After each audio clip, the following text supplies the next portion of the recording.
까지 말씀입니다. 한 절씩 교독하시고 마지막 12절은 함께 읽겠습니다. 스불론에 대하여는 일러스되 스불론이여 너는 밖으로 나감을 기뻐하라. 이사가리여 너는 장막에 있음을 즐거워하라. 그들이 백성을 불러 산에 이르게 하고 거기에서 이로운 제사를 드릴 것이며 바다의 풍부한 것과 모래에 감추어진 보배를 흡수하리로다. 갓에 대하여는 일러스되 갓을 광대하게 하시는 이에게 찬송을 부를지어다. 갓이 암사자같이 엎드리고 팔과 정수리를 찢는도다. 그가 자기를 위하여 먼저 기업을 택하였으니 곧 입법자의 분깃으로 준비된 것이로다.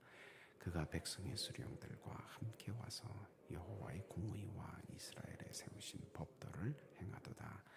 단에 대하여는 일러스되 단은 바산에서 뛰어나오는 사자의 새끼로다. 납달리에 대하여는 일러스되 은혜가 풍성하고 여호와의 복이 가득한 납달리요 너는 서쪽과 남쪽을 차지할지로다. 아셀에 대하여는 일러스되 아셀은 아들들 중에 더 복을 받으며 그의 형제에게 기쁨이 되며 그의 발이 기름에 잠길지로다. 내 몸밑장은 철과 놋이 될 것이니 내가 사는 날을 따라서 능력이 있으리로다. 여수른이여 하나님 같은 이가 없도다. 그가 너를 도우시려고 하늘을 타고 궁창에서 위엄을 나타내시는도다. 영원하신 하나님이 내 조서가 되시니 그의 영원하신 팔이 내 아래에 있도다. 그가 내 앞에서 대적을 쫓으시며 멸하라 하시도다.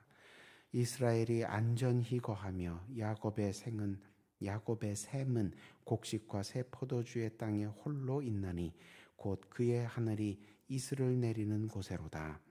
이스라엘이여 너는 행복한 사람이로다. 여호와의 구원을 너같이 얻은 백성이 누구냐. 그는 너를 돕는 방패시요 내 영광의 칼이시로다. 내 대적이 내게 복종하리니 내가 그들의 높은 곳을 밟으리로다.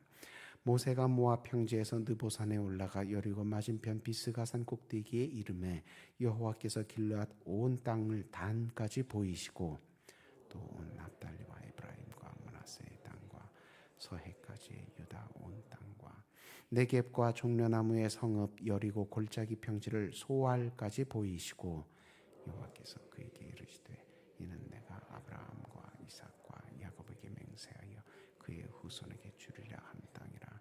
내가 네 눈으로 보게 하였거니와 너는 그리로 건너가지 못하리라 하시매 이에 여호와의 종 모세가 여호와의 말씀대로 모압 땅에서 죽어 벳보을 맞은편 모압 땅에 있는 골짜기에 장사되었고 오늘까지 그의 묻힌 곳을 아는 자가 없느니라.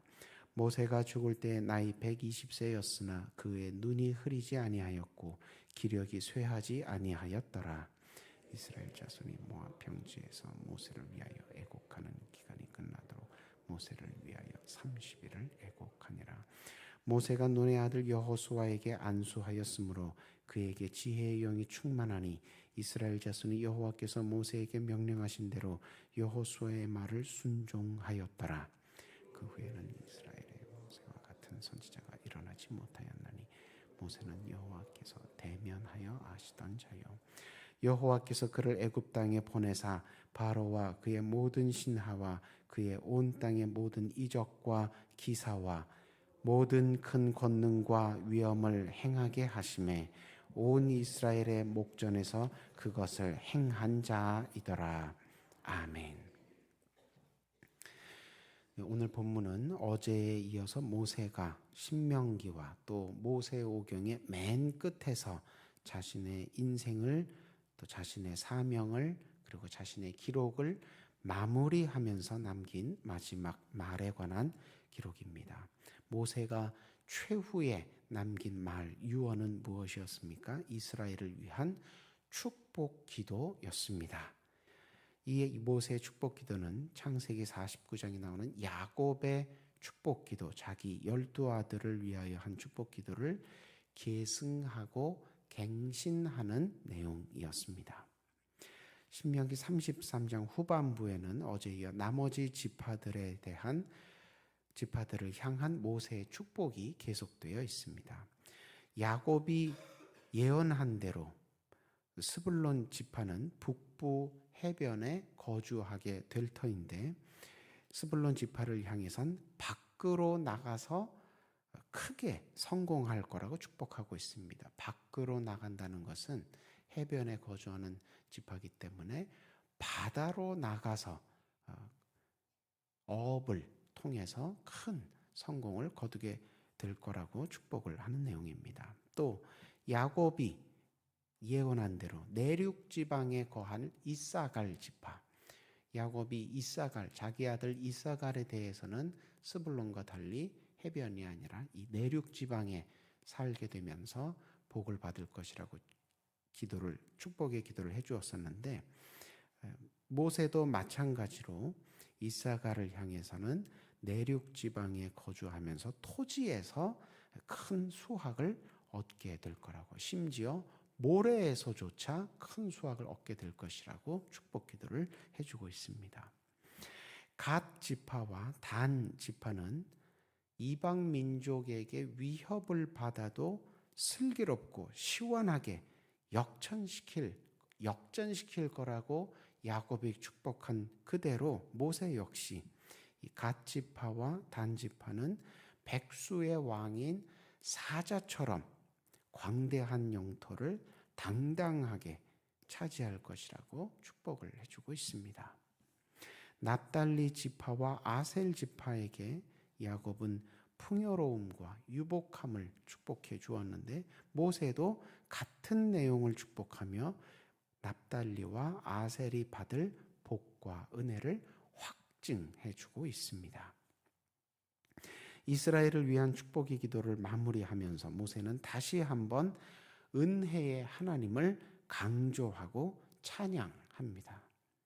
너희가 받아 누릴 이 모든 복과 은혜는 너희가 어떤 자격이나 공로가 있어서가 아니라 전적으로 하나님께서 너희에게 은혜로우시기 때문에 받게 된 것임을 잊지 말라고 신신당부, 거듭 당부하는 것입니다. 하나님만을 믿고 섬기라, 하나님만을 믿고 따르라, 이렇게 하나님을 강조하는 것이 축복의 앞면이라면 그 뒷면의 메시지는 동전의 앞뒷면처럼 하나님을 강조하는 메시지는 그 뒷면에 그러므로 우상을 믿고 따르지 말라, 우상 숭배 금지가 그 뒷면에 있는 메시지입니다. 그러니까 복되고 은혜로운 땅에 들어가서 여호와께서 예비하신 복과 은혜를 누릴 때에 하나님만 믿고 섬기라, 절대로 우상을 믿고 섬기지는 말아라, 그 내용을 마지막 축복 기도의 내용으로 하고 있는 것입니다. 이스라엘이 행복한 사람인 이유, 이스라엘이 복되고 은혜로운 이유는 오직 하나님께서 이스라엘을 사랑해 주셔서 함께 해 주시기 때문인 것을 강조하고 있습니다. 이스라엘이 전에는 어떻게 살았습니까? 조상들의 하나님에 대하여 알고는 있었지만 애굽에서 430년 종살이 하느라 하나님 없이 살던 사람들이었습니다. 그런데 그렇게 하나님 없이 살던, 하나님으로부터 멀리 떨어진 사람들을 하나님께서 불쌍히 여기셔서 그들의 조상들과 하신 약속을 잊지 않으시고 먼저 찾아오셨습니다. 그리고 하나님의 사람으로 살아갈 수 있도록 하나님의 백성으로 삼아 주셨습니다. 이스라엘이 행복한 이유, 복되고 은혜로운 이유는 하나님께 인도하심을 받아서 애굽에서 나와서 이제 우유와 벌꿀이 흘러넘치는 땅에 들어가서 살게 되는, 그렇게 살아가는 환경과 조건이 나아졌기 때문에 행복한 사람, 복되고 은혜로운 사람이 된 것이 아니라 하나님께서 함께 해주셨기 때문에, 지금도 함께 해주시고 또 앞으로도 하나님께서 필요한 모든 것들을 돌아보시고 살펴보시며 예비해 주시기 때문에 임마누엘의 하나님, 에베네셀의 하나님, 여호와 이레의 하나님이 함께 하시기 때문에 행복한 사람, 복되고 은혜로운 사람이 된 것입니다. 그러니까 하나님의 사람으로, 하나님 없이 살던 사람이 하나님의 사람으로, 그 신분 자체가 변했기 때문에, 격상됐기 때문에 행복하다, 그렇게 평가한 것입니다. 그러므로 그런 이스라엘은 또 같은 하나님을 믿고 섬기는 우리는 어떻게 신앙생활 해야 되겠습니까? 우리 신앙의 초점을, 또 감사의 초점을, 또 소망의 초점을 오직 하나님께만 맞추어야 합니다. 이 초점이 흐려지면 모든 것을 잃게 되는 것입니다. 많은 성도들이, 이스라엘도 그렇고 오늘날의 그리스도인들도 그렇고, 받은 복에 눈이 멀어서 정작 그 복 주신 분을 시야에서 놓치는 경우가 참 많습니다. 그러면 모든 것을 잃게 되는 것입니다. 복 때문에 복 주신 분을 향해서 오히려 불평불만하는 그런 모습을 보이게 된다면 그것은 신앙의 초점을, 감사의 초점을, 소망의 초점을 잘못 잡은 것이 되는 것이지요. 신명기 34장은 모세의 죽음과 장례에 대한 기록입니다. 그리고 모세에 대한 총평이 기록되어 있는 부분입니다. 모세는 고대 시대 최강의 제국이었던 이집트의 소나기에서 430년 동안 노예살이하던 동족 이스라엘을 구출해 냈습니다. 그리고 사람이 살 수 없는 땅 광야에서 장정만, 힘이 있는 남자, 20세에서 60세 남자만 60만 명이 넘는 큰 무리를, 그러니까 여자나 아이나 노인까지, 고령의 노인들까지 다 합하면 60만보다 훨씬 많죠. 한 200만 가까이 되는 큰 무리를 사람이 살 수 없는 땅 광야에서 무려 40년 동안 인도했습니다. 온갖 위험을 헤치며 약속의 땅 직전까지 인도를 했습니다. 모세는 또 어떤 일을 했습니까? 홍해를 가르는 기적부터 수많은 기사와 이적을 나타내었습니다. 하나님의 능력이 나타나는 통로였습니다. 또 하나님과 대면하여 율법을 받아다 전해준 그런 신비로운, 그런 신령한 모습을 보여주었고, 성막과 제단과 각종 제사 기구를 새로 제작하고 또 여러 직분과 제도를 시행하는 지도자로서 탁월한 모습을 보여주었습니다. 정말 이상적이고 모범적인 지도자라고 안 할 수가 없습니다. 10절에 보면 그와 같은 선지자가 다시 일어나지 못하였다, 이런 표현이 나오는데, 이것은 모세가 그만큼 선지자들의, 지도자들의 기준이 되었고, 그 기준이 그 이후로 변경되지 않았다, 개정되지 않았다. 왜냐하면 모세가 아주 잘 그 기준의 모습을, 표준적인 모습을 보여주었기 때문이라고 하나님께서 인정해 주시는 내용입니다. 그런데 그런 모세의 업적과 위상에 비해서 모세의 죽음은 대단히 무미건조하게, 좀 더 차갑게 얘기하자면 초라하게 기록되어 있습니다. 단 12절로 그의 충성과 그의 모든 업적과 그 위상이 정리되고 있습니다. 온 이스라엘이 그의 죽음을 애도하며 30일을 애곡했다고는 하는데, 정작 그의 무덤의 위치는 아는 사람이 아무도 없었답니다. 참 아이러니하지요. 빈소가 마련되지도 않았는데, 무덤이 어딘지도 모르는데 그냥 사람들이 슬퍼하며 울었다는 것입니다. 어디서 울었을까요? 자기 집에서 울었다는 겁니다. 큰 어른이 소천을 했는데, 별세를 하셨는데 이렇게 이상한 장례식이 치러지고 있었습니다. 그러니까 모세는 어느 날 호련히 나타나서 노예살이 하던 동족들로 하여금 구원의 여행을 시작하게 하더니 또 어느 날 호련히 약속의 땅에 들어갈 때가 되자 사라져버린, 정말 그런, 나쁘게 말하면 신기루 같은 삶을 살았던 지도자, 선지자였다는 것입니다. 신기루가 그렇지요. 눈에는 분명히 보이는 것 같았는데 호련히 나타났다가 호련히 사라지는 것입니다.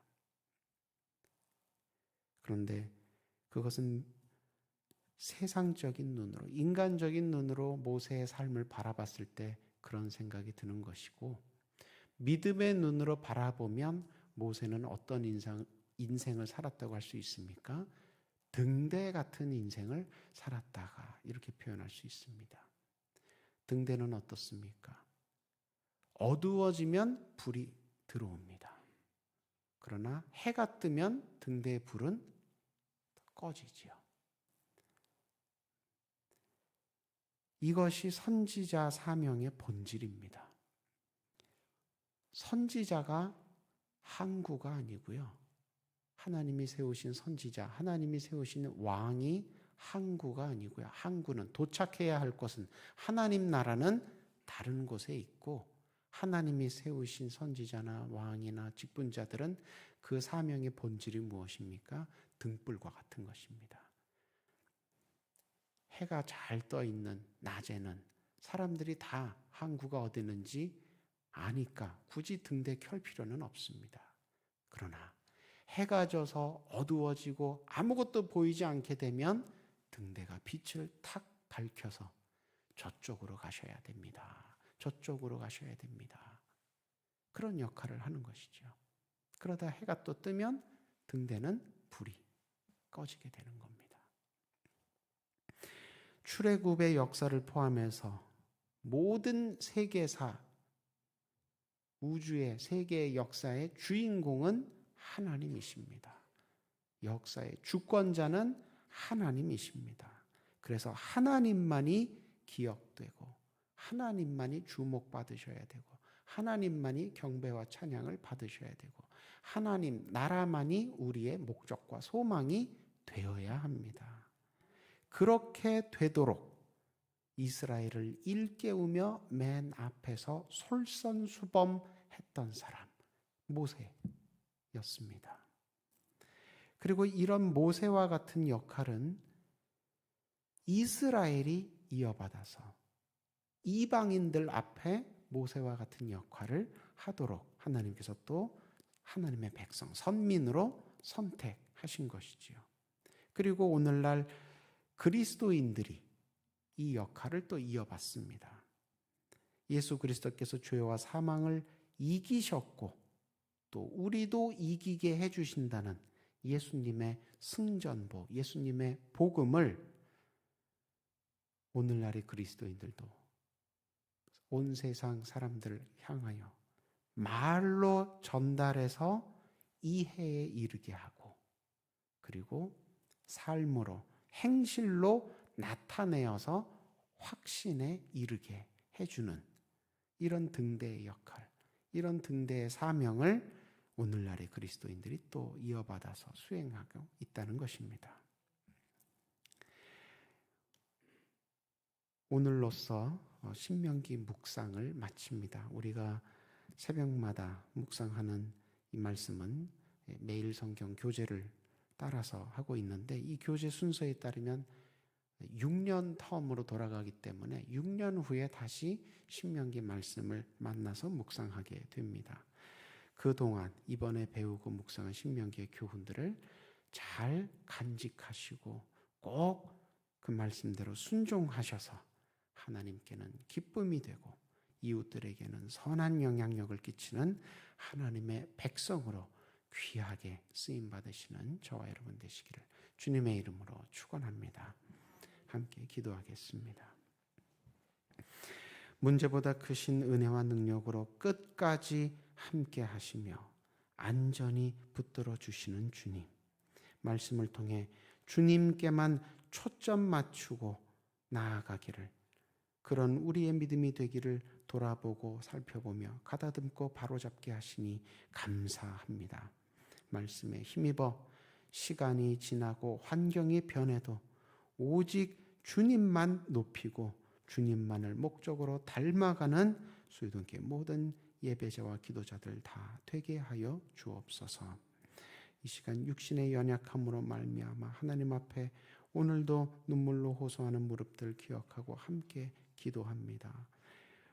육신의 어떠한 아픔과 다침과 상함과 병들미 있다 할지라도 주님 못자국난 손으로 친히 어루만져 주실 때에 깨끗하게 낫게 하여 주옵소서. 힘이 돌아오게 하여 주옵소서.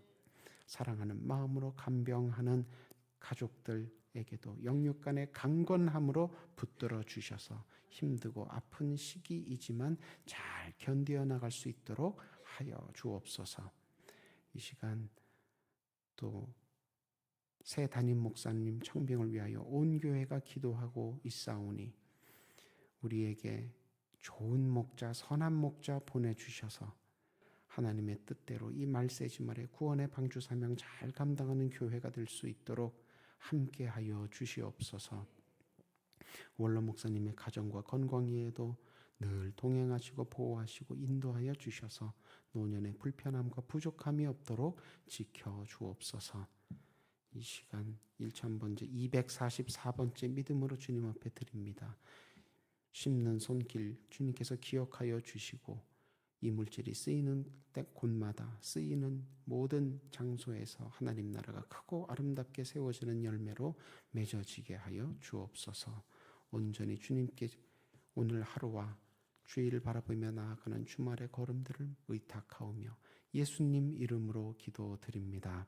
아멘.